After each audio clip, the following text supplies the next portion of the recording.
Evo kako da provjerite da li je vaš kompjuter možda ugrožen. Idemo dole u search i kucamo run. Ovdje ćemo da ukucamo mrt. I ovdje ćemo da dopustimo da vaš Windows skenira failove i da vidi da li imate potencijalni malware.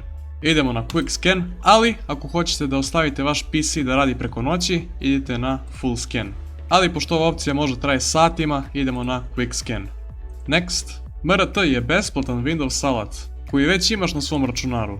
Napravio ga je Microsoft i koristi se da otkrije i ukloni najčešće vrste malvera. MRT skenira tvoj računar, najviše sistemske failove i lokacije gdje se malware najčešće skriva. On poredi pronađene failove sa poznatim potpisima virusa koje Microsoft redovno ažurira.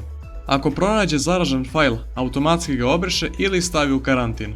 Na kraju ti prikaže izvještaj o tome da li je nešto pronašao. Ovo ne zamenjuje antivirus, ali je super dodatna provjera da vidiš da li ti je sistem čist. I nije pronašao nijedan malware.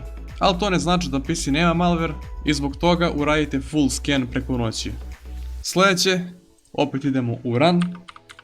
I ovaj put kucamo netplwiz. Netplwiz je Windows alat koji ti prikazuje sve korisničke naloge registrovane na računaru. To uključuje tvoj nalog i potencijalno naloge koje nisi napravio. Ako ovdje vidiš nešto što je nepoznato, obavezno idi na levi klik i na remove. Dalje provjerit ćemo Windows Startup. Idemo ovdje, Task Manager i na Startup Apps.